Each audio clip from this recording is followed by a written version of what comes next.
Welcome back to Let's Get Weird About with Scott Paladin. Today we have a very special guest, and look, I'm not saying I'm biased, but this is possibly my favorite person in the entire world. So this time we're talking about Bambi with Arielle. So join us, won't you?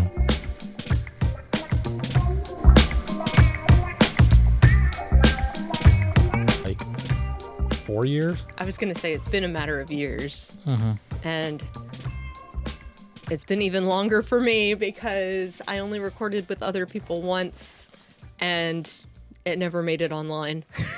Yeah, people have been canceling on you a lot. They always like fall through. Yeah. But yeah, I know how that goes. So if someone was to ask the question, who is Arielle? What do you hope the answer is? I guess an inquisitive person who really likes science and nerds out about goofy stuff. Also, avid maker, I guess. Okay. And like, what sort of kid were you?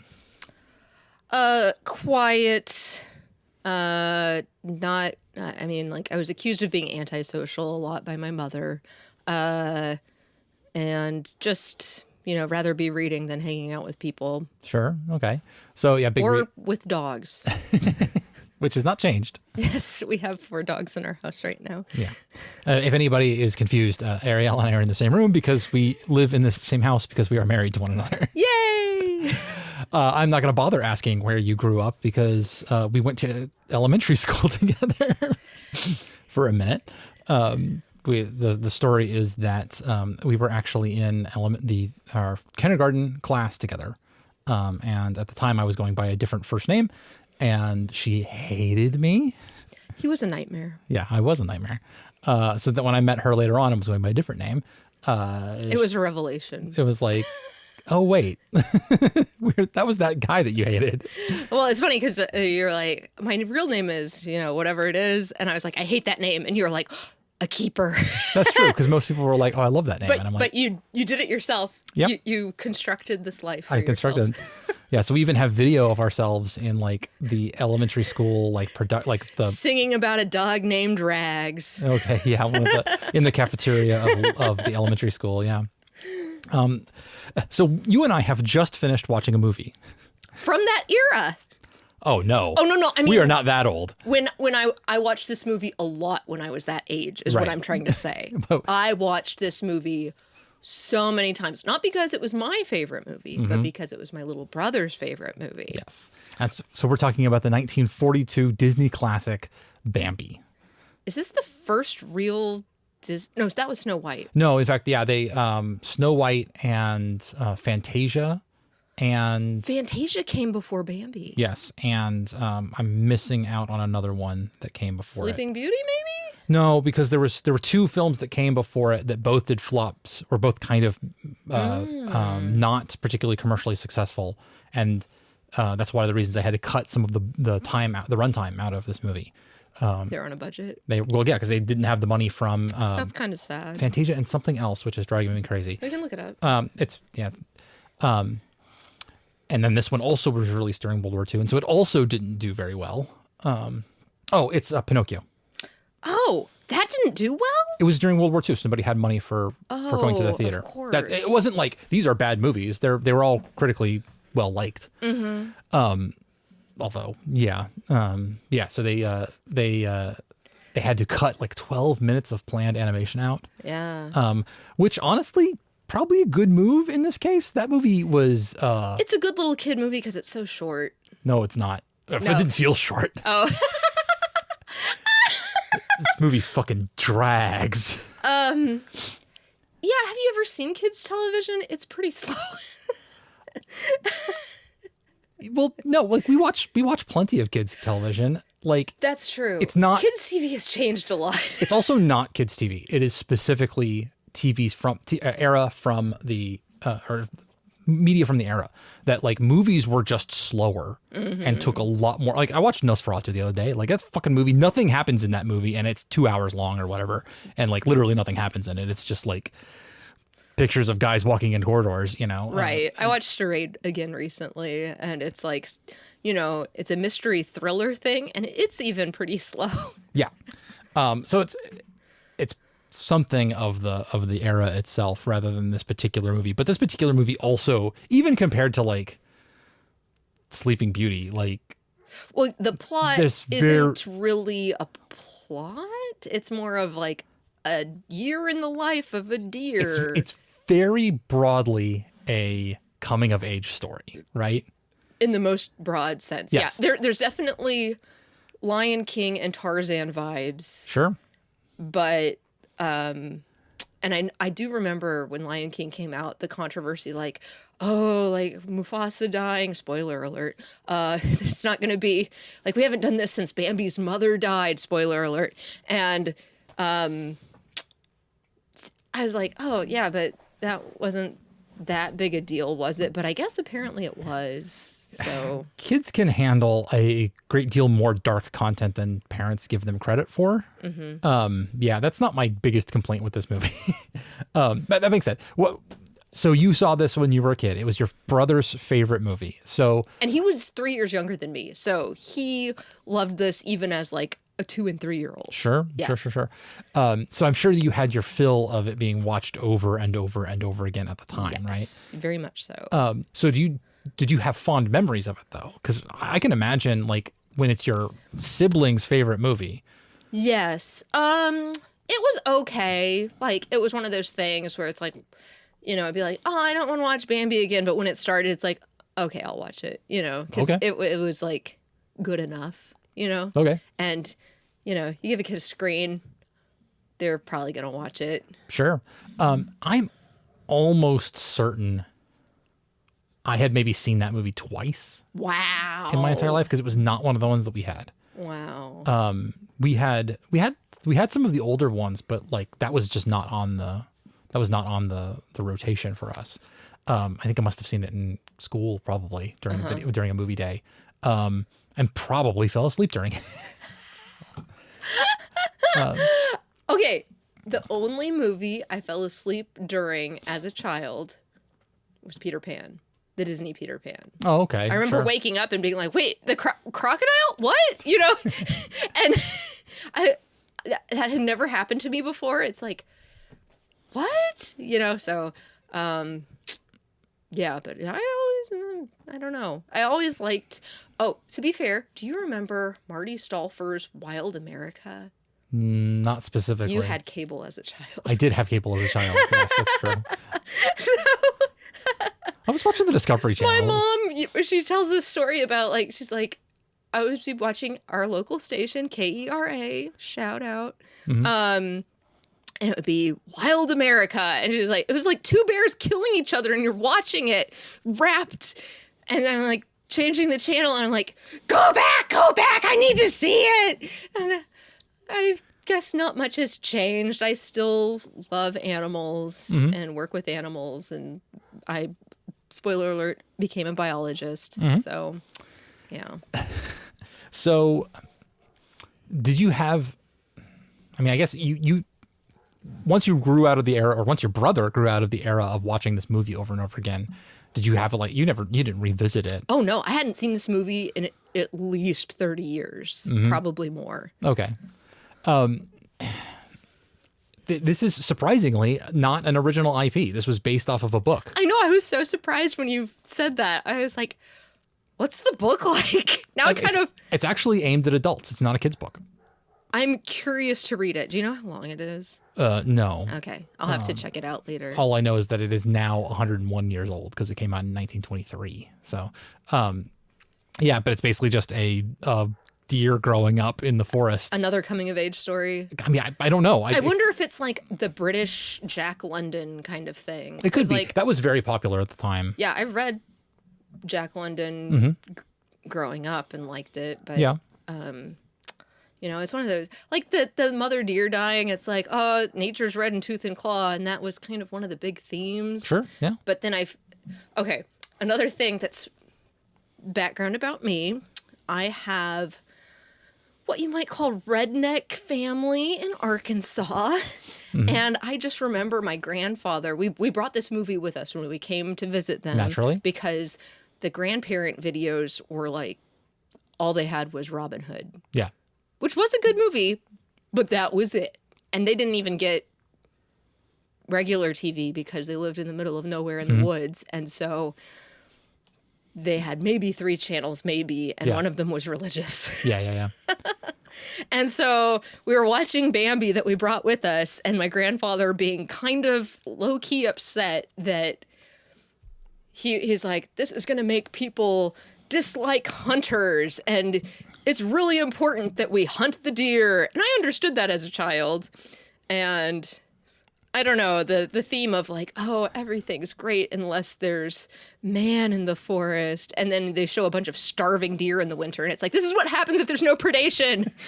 Well, I mean, your grandfather wasn't completely wrong, because the hunter, who is not shown even for a moment on screen, is listed as one of the top 20 villains of all time, according to the American Film Institute. No. I mean, yeah. Because he killed a deer.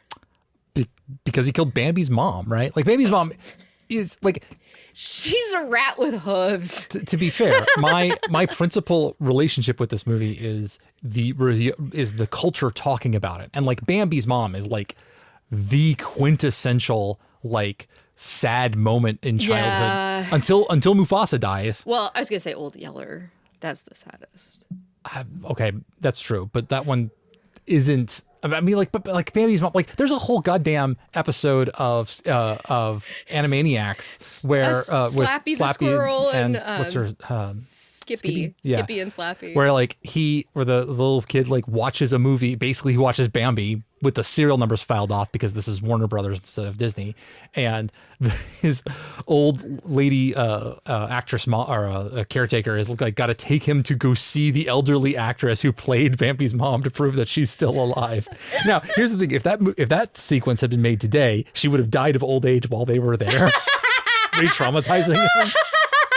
I love that. That's up there with the Beauty and the Beast. The prince turns back into a human, but he's a dead human. That's what I want to see. Like, it's like, oh, he's a human and he's lovely, then he's still dead. He's just a beautiful corpse. The way it should be. Well, okay, so the most hated villains, really. Okay, not most hated, just like the top, like most top 20. Yeah. Well, okay, the other thing that, because this is like, it looks like a film about nature, but really it's a film about sex, kind of. Because it's like, and weird heteronormative in the absentee broadest father possible shit. Like the lady rabbit's always saying, Thumper, what did your father tell you? Do we ever see Thumper's father? No. Do we see his Pasla kids? Yes.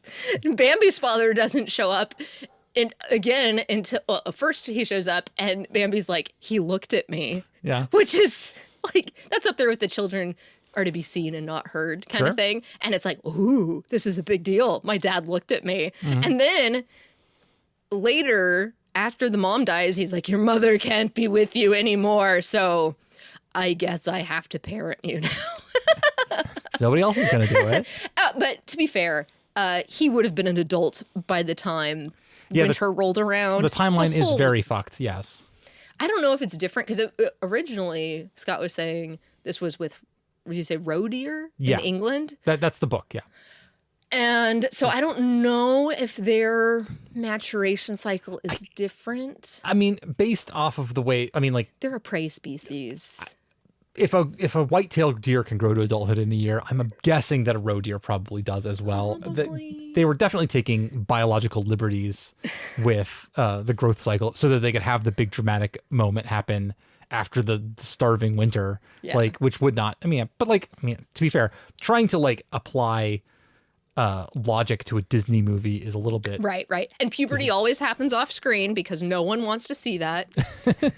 Hey, you know what? No, we get to see awkward pubescent Simba, briefly for about 7 frames of animation. Yeah, while he's throwing his mane around and you see the silhouette. Yeah, you get him in that weird mullet stage. It's great. Okay, yeah, so that brings me back to the fucking. Like, in this, opening sequence when it's like, the new prince is here, we find out that a squirrel and a chipmunk. No, we're gonna save them. No, we're not talking about the that's the best part of this movie, and we're gonna save it for about 40 minutes in, because it's the only thing I really liked. Okay, so at the end of the movie, after the off-screen puberty happens, the wise old can't get a boner owl is angry at those kids fucking in his yard. Yeah. And scares all the young main characters. Like, it could happen to you. Like, you could fall in love, the horror, which is kind of a hilarious take on the whole thing. I mean, like, my interpretation of that is that it's meant to be funny, because that's it literally is like the next scene, right? Like, right, right. But like, which is so Looney Tunes. When you said that, I was like, yes, that's exactly it. Like, the whole visual, like, show me this character has a boner without showing me this character has a boner thing. When their entire body becomes rigid and erect, yeah. And red. Yeah. yeah. Oh my God. Yeah, it was just as, it's one of those things where it's like, this isn't weird to you as a child, but looking back, it's like, oh yeah, like, they teach all these tropes to us at such a young age to make it not weird, like the rapey other deer who's like trying to get Feline, and like she's like, oh Bambi, save me, and he's like, oh, it's my woman, and it's like, that was totally normal to me as a child. It's like, oh yeah, that's how nature do, but that's not how nature do. That's true. They apparently got, you were telling me they got the sexual dynamics of white-tailed deer wrong for dramatic purposes. Okay. But maybe that's the way that roe deer do it, and like, we don't know. Yeah. I mean, I think it was very much more like mountain goat style. Yeah, where it's like, that's my, like, well, and it's also weird in that they have this great prince of the forest who's like the fuckmaster, I guess, and all these other male deer that we see throughout the movie, very few does. And then I'm giving the allowance to the animators that they were trying to make them clearly deer. What else would they be? I don't know, but they just they're just establishing a standard model of like background extra deer. Like they didn't have like 5 different outlines. They just chose one. That's like the whole like the default person is like a white man thing. It's like the default deer is a male with 2 prong antlers. Yeah. I will contend that if you did ask 99% of people to draw a deer, that they would draw them with antlers, right? Probably. I mean, like, it is weird. Like, obviously, in under modern attention to detail, they would have provided a greater variety of deers themselves. But to be fair, both male and female reindeer have antlers. Right. And male reindeer shed their antlers in the winter, which means that all of Santa's reindeer are female. Because it's Christmas and they all have antlers. They all have antlers. Oh, that makes me happy. Yeah. Girl power. I don't know if that's the biggest win in the world, but yeah. No, it's not. This is what we have to settle for. This is our lot in life. History is written by the winners, and we lost at history. So, someone I love told me that once. Sorry, Jesus Christ. Dragging out shit that I probably said like 20 years ago. Goddamn. Well, you weren't wrong. I will say there is another hero in this movie, which is the fucking background painters. Yes. The backgrounds in this film, like if the movie was the one thing that we'll get to later, and then no animated creatures, just the background, just the backgrounds for an hour and a half, I probably would have enjoyed it just about as much. Yeah, it's up there, like the intro, because you see this panning animated, and I was like, is that watercolor? And Scott's like, no, it has to be opaque, so it's acrylic. And so they did such a good job, like making it that painterly style. Yeah. And it's 3D and just fabulous. multi-plane camera that they used for Bambi. I don't know if this is not the first time they used it, because I know they used it in Fantasia. I don't know if it was in Pinocchio or not, but it was definitely they were the only animation studio in the world to have one of these. And it's a absolutely massive compositing camera where you have in fact, they've got multiple versions of it, because there's both the zoom style and the pan style. So you can have a single camera that moves sheets of glass with registration marks on them. So you can put the pieces of cellophane down and put them on multiple layers of glass and have those move at different rates. So they move past the camera with parallax to simulate parallax. And then you can have registration with, like, including, you can swap out layers of actual animation while as you are panning the camera over something. You can be swapping out the cellophane for particular frames to have an animated creature within this plane. Absolutely revolutionary, an incredible piece of technology. They had another one that went, like, they had the ones that was side to side for panning, and they had the one for zoom, which I think they use in Fox and the Hound, I want to say, I can think of. Oh, yeah. I think you're right. That was the other movie that my grandparents had. They had Robin Hood and Fox and the Hound. Not surprised at all. But yeah, the zoom one's cool because you have to remove the panes as you go through, so you can actually go through, like, have things leave past the camera. Frame, yeah. I was really caught up on the technical stuff because I was thinking a lot about the sound of old Disney, especially the sound of when you get kids recorded for Disney. Like, yes, because I was like, I think they used child before we watched it again. Yeah. I was sort of thinking about it. I'm like, I'm pretty sure they used actual children. They did. And they did. And it's funny because that was kind of a Disney thing. Other productions, when they have kid actors, they tended to grab adults and have them do a child voice. That's kind of a Hanna-Barbera thing to do. It's also definitely a Warner Brothers thing to do, because that whenever they have a child character, it's just some guy. Disney liked to grab actual children. The problem with child actors is that they have absolutely no mic discipline, and they haven't developed their ability to control the instrument, which is their voice, to make it, like, sound like they're yelling without actually just fucking yelling. And under modern, it's interesting. There's a real phase there, because the use of child actors also kind of dipped in the 90s, and then came back for, like, television and stuff. They were starting to hire, like, 12 and 13-year-olds to play teenage characters again. It's like, this is, Jeremy Shada was brought in for Adventure Time and kind of grew up under Adventure Time, which is an era when, like, normally you wouldn't have done that. You would have gotten Tress MacNeille or I'm blanking on her name. She played Twilight Sparkle. Anyway, she's in everything. Yeah. But under modern recording techniques, you have a lot of dynamic range within the actual audio recording space. So, like, for example, we're recording on a nice fancy setup that I have right now, and, like, I could get down to a real low whisper, and it's going to handle that. I'm going to raise the volume afterwards, and I can also get quite loud without blowing things out, and I can make that all happen. You can't do that with old tapes. Yeah. Like, old tapes just do not have that range in them. So, and then also it's not digital. So every time they composite together the audio from one track to another, you lose more and more dynamic range. You have to re-record. It's basically being recorded. And so it just, like, squashes everything down. So every single kid in a Disney film from this era it's got this weird, incredibly heavy distortion on them. They sound very like distinctive. Yeah. To me, it sounds so much like punk rock. Like, it's the exact same vocal distortion that punk rockers use. But it's on a kid's voice who's speaking, and not like a guy, like, angrily yelling about how much he hates fucking fascism. I really kind of want to see children doing punk rock. I really don't, but that's me.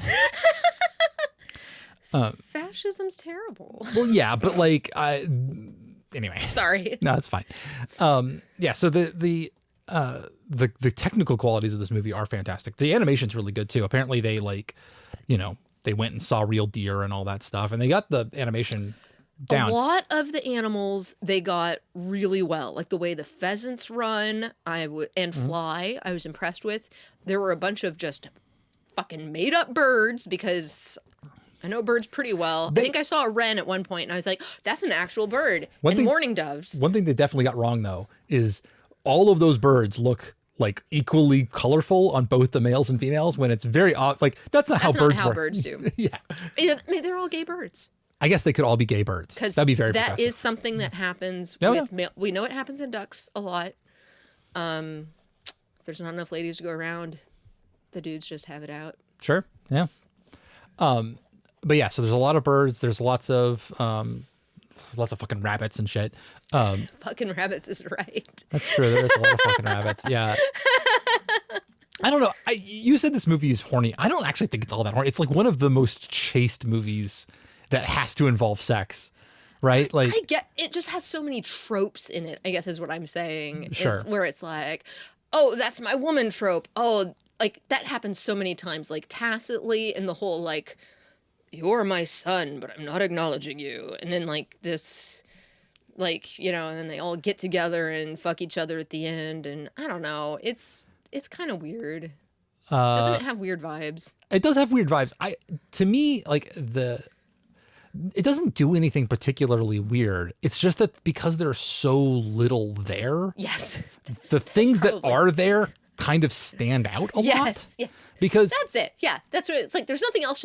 There's a rainstorm, which has really good. That's the other thing about, you were talking about technical stuff with the artistry. Sure. And also the sound of the children, the sound of the music, the score they got. It's old school where they score every scene. Like you hear Bambi like falling over the log, they write that into the orchestral score. And it was really impressive. And well, the April Shower song is lovely. Okay. Some of the other songs, like the "It's Spring and It's Time to Fuck" song, is so 40s. Yeah. It's hilariously 40s. Mm-hmm. I assume they wrote it for this movie, but it's still presumably. It's so funny to me. It's also a strange in terms of Disney musicals. It's in that Tarzan camp of like, it doesn't have any diegetic, or not even diegetic music. It doesn't have like musical music. It's just that like every once in a while the movie pauses to like sing a song. Yeah, for somebody off screen somewhere to sing a song about what's going on the camera. Yep. But it would have been better with Phil Collins, to be fair, but he wasn't born yet. Yeah. Hey Google, when was Phil Collins born? A bunch of people are yelling right now. Phil Collins was born on January 30th, 1951. Oh yeah. Yeah. He wasn't born yet. Yeah, well, but like by like 9 years, yeah. Yeah, it would have been really hard to get him. But like, I gotta say, okay, so the one plot point that anybody remembers about this movie is Bambi's mom dies, right? Mm-hmm. That is kind of the start of the plot too. Like an hour in.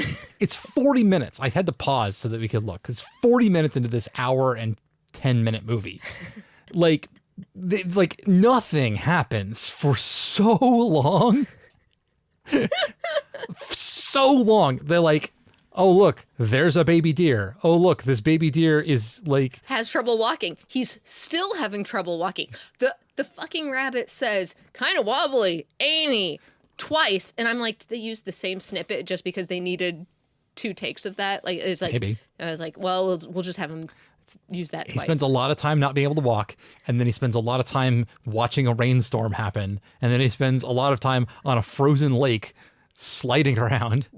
When he was young, it reminded me a whole lot of training a puppy. Okay. And we have a puppy right now that we're fostering. Adopt a dog, everybody. If you can. Mm-hmm.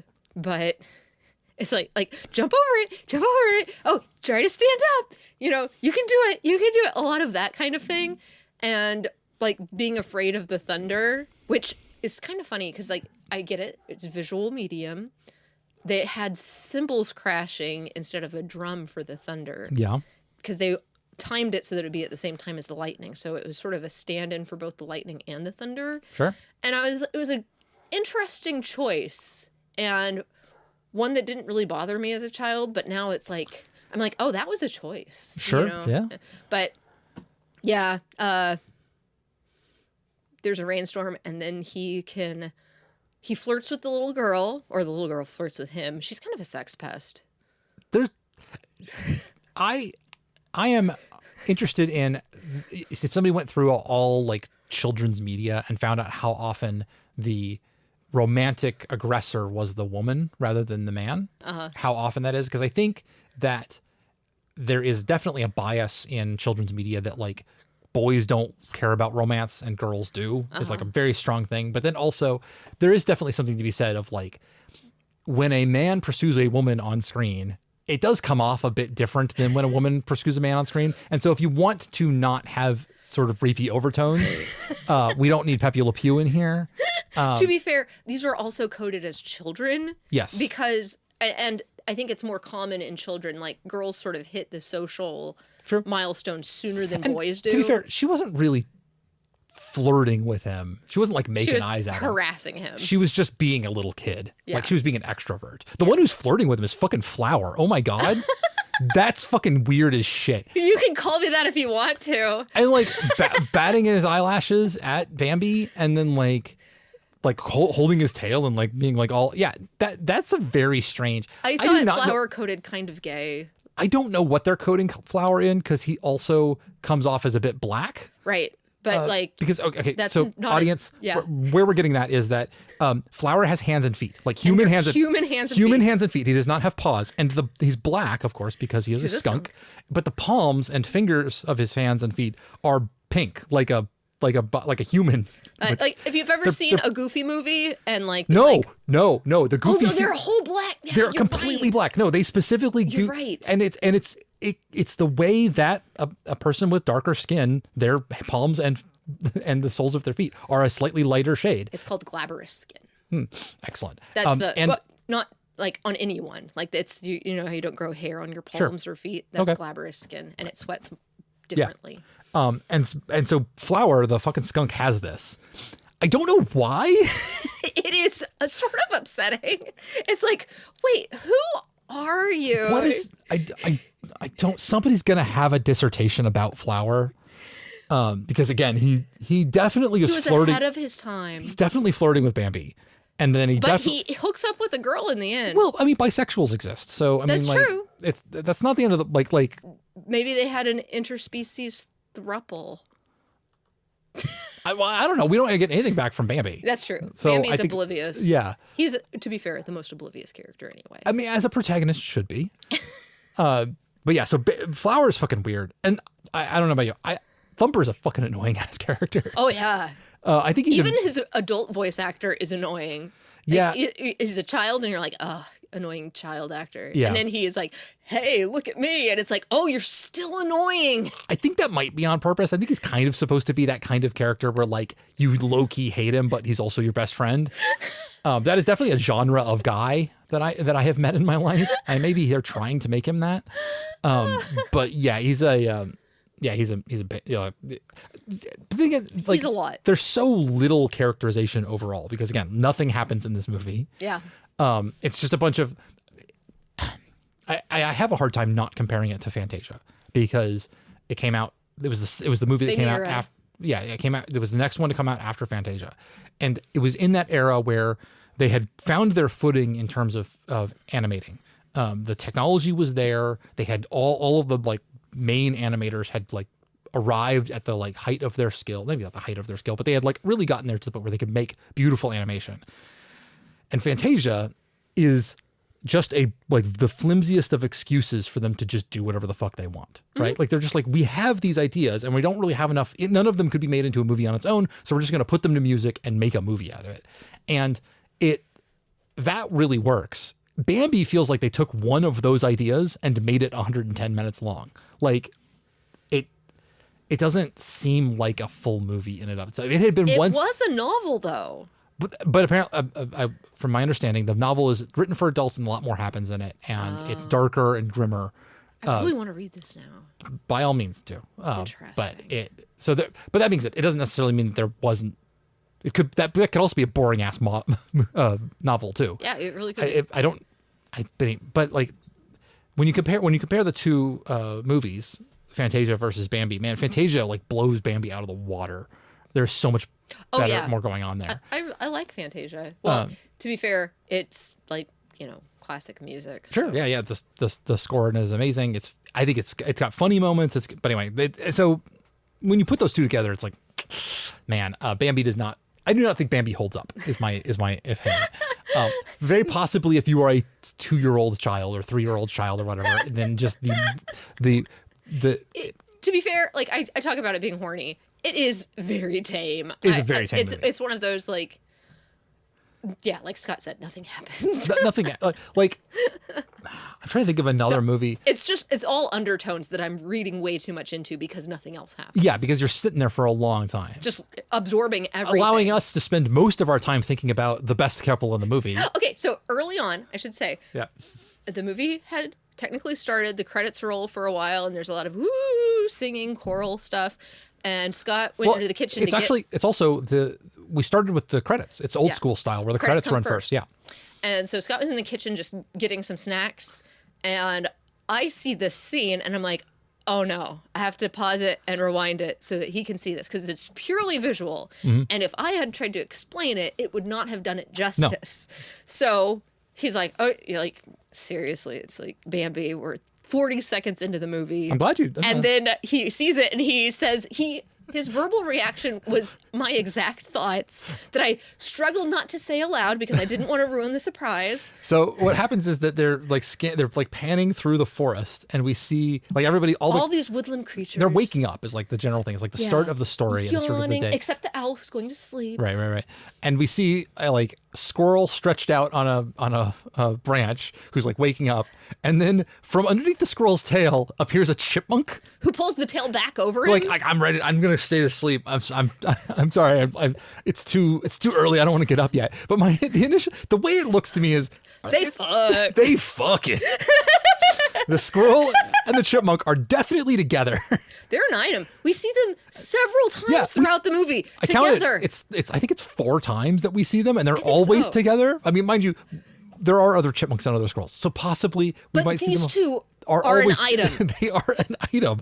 Where's that movie? Yeah, I want that movie. And it's like you were saying, it's like, was it one animator being like, this is me and this is my wife, or the other guy I'm seeing, like, and could be personas. It's like, all the animators were men at that time, right? I do not know enough off the top of my head to tell you definitively, but almost all of, probably. Well, famously that there were the 12 Old Men, which is like the core animation group in Disney, who are like the guys who were there at the start all the way through, like from, Snow White and the Seven Dwarfs all the way up through, the Rescuers and stuff like that. And they were the first guys who were animators, and then they each then went off to like be like professors and to write books about animation, and like almost everything that Western animation knows about animation was taught to them by the 4 Old Men, or 12 Old Men, excuse me. And so presumably that is the core group. I can't say that there wasn't also a woman there. I would be surprised considering when and where this was.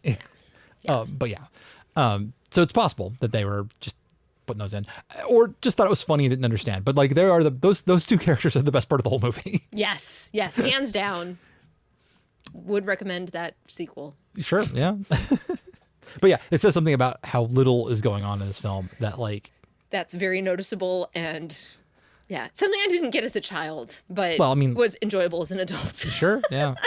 You got to find your joy where you can in this movie. It was like 40 seconds, and I was like, oh my God, I have to back this up.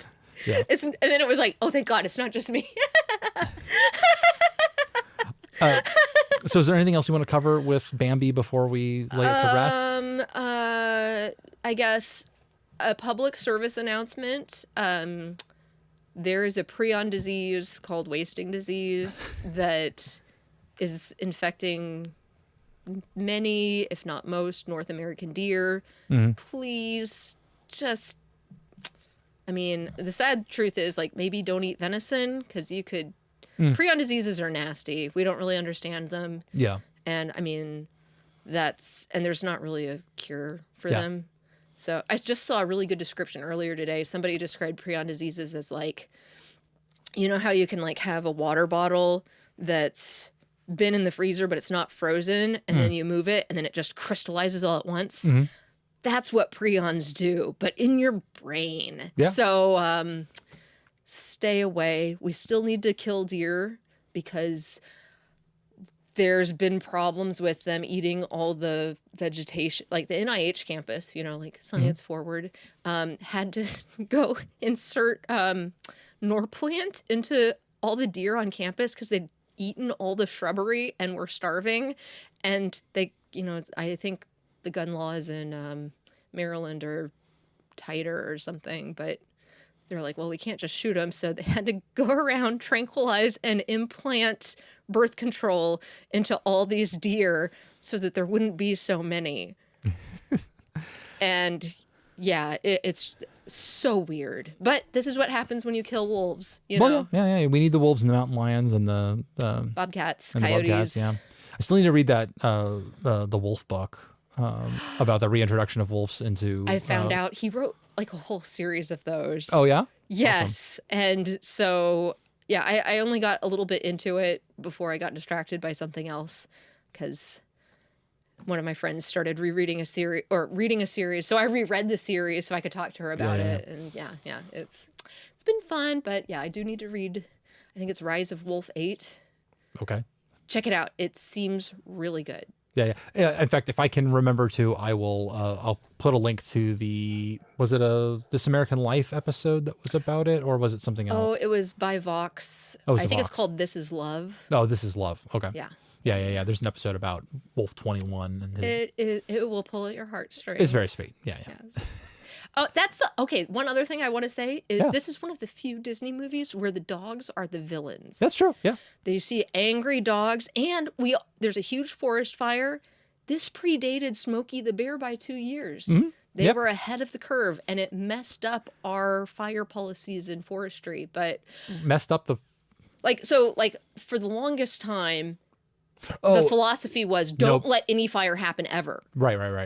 Yeah. And then California caught on fire. One of the inciting incidents for the Smokey the Bear campaign was during World War II. Japanese subs fired on the. They were that close? Yeah. Wow. Yeah. It's really underpublicized how much access to America Japanese military had to the mainland. But that being said, they fired some shells at the coastline and started some forest fires. Mm-hmm. To my understanding, there were no casualties associated with those forest fires. They were relatively small. However, only one of the few casualties to happen on the mainland was from a Japanese firebombing balloon had landed in, I think it was Oregon, and a school group went down to investigate it, and it blew up and it killed a bunch of people. Mm-hmm. So yeah, including I think the teacher. Yeah. I think everybody. Yeah, the whole group. Okay, that's okay. I don't know how true this is, so if anybody knows, say something. Forever ago, Scott is always doing this. He's saying stuff, and then I'll remember it, and he'll forget it, and then I'll be thinking it's true, and it might have just been something that he made up. But it might be true. It could be. So he told me forever ago. I try to be good about my sources. It's just that in the intervening, I don't know, decades since I said this fact to you, I have forgotten where I heard it and wouldn't. So when you said this, I was like, I just don't know that I can back you up on it because I do not remember the source. Okay. So if anybody knows, say something. He told me forever ago that a lot of the... No, I remember the source now. Oh, what was it? It's Miyazaki, Hayao Miyazaki, one the guy who is the animator of Japan. Yeah, he's the one who runs Studio Ghibli, which is considered the Japanese Disney. He was inspired in his style specifically by Bambi. Ah. He watched that movie and said, "That's fantastic. I'm going to do some of that." And so it wasn't when you framed that to me as you said that this was the founding thing of Japanese anime, and I was like.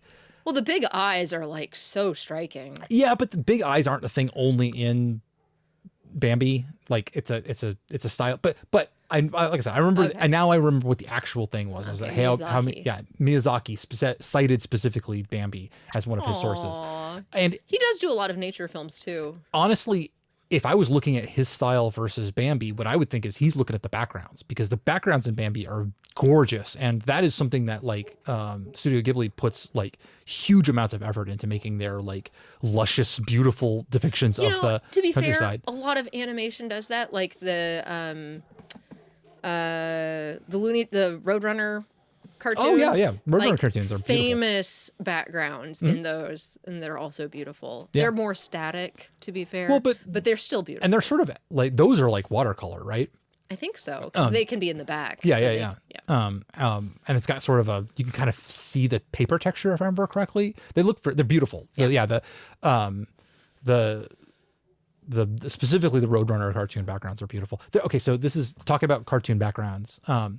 This is actually comic books, but there is a comic book called, I do not know if the C is hard or soft, but I have always thought of it as Cerebus the Aardvark, which was one of the it was a graphic novel series that was published in the 1990s and early 2000s. It's one of those series that people have a lot of very definite opinions about. It's very hot and cold. The guy who wrote it is a fucking asshole, huge asshole. However, it was quite successful in its day, and it started off as sort of a gag a day jokey strip, and then it grew into this monstrous, huge, overarching, hugely serious, dark, epic thing. Oh, like the difference between the first Sonic animated series and the second. Well, but this is the same series. It started off. Well, I mean, those are technically the same series too. They'd air them interchangeably. No, they're hilarious. I literally talked to a guy about this earlier, and they're not. I mean, they were produced by a different production company. Okay. But this is. I mean, it's the difference between a lot of webcomics do this, where they start off jokey and then they turn. In fact, the trope is called Cerebus syndrome, because after this one thing. But at a certain point along the way, the guy who wrote it started outsourcing all of his backgrounds to a different artist, and then he apparently arranged that he said, if I die before this thing's done, we're gonna publish the rest of the books, but it's just going to be the backgrounds, just empty with nothing in them. Oh my god! For the rest of the way through, That's and I'm like, awesome. I'm like, I would kind of love to read that version of it, where just one day it stop, all of the characters stop, but the world keeps going. That's a beautiful allegory for the It'd be very interesting, and probably better than the last couple of books of Cerebus. So, it's not good. There's a whole other thing about that. Okay. Good to know. So I know, unfortunately, you do not have a lot to plug, because you do not live an internet life like many of the other people that I do. Yeah, I live under a rock. It's fine. So there's microbes and isopods under here. Is there anything you would like to point our audience to that they should go check out that's cool? Oh,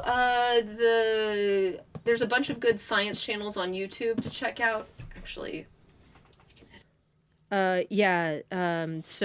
SciShow, of course, of Hank Green's, and there's a new guy I've been watching a lot more lately. I think his name's Max, and his channel's called No Lab Coat Required.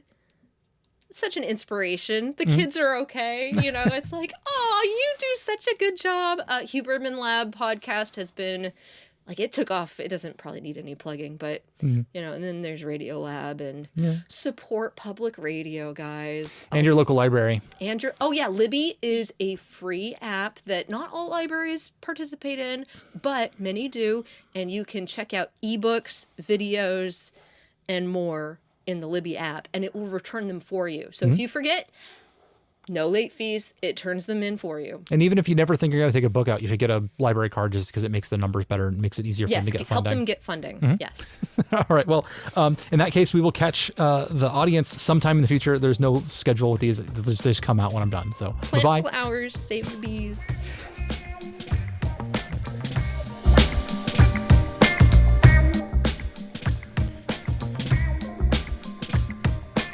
Thank you again to Arielle for showing me Bambi again, despite the fact that I didn't quite like it that much. But it was still a fun conversation. If you'd like to support the show, tell a friend, encourage them to listen, maybe point them to your favorite episode. But if you want to support us monetarily, head on over to patreon.com/cursedknowledge. Or if you want to find other shows from our network, head to library.horse. Until next time, we'll be talking about... Join us next time when we'll be talking to Ella Watts about Full Metal Alchemist. Until then...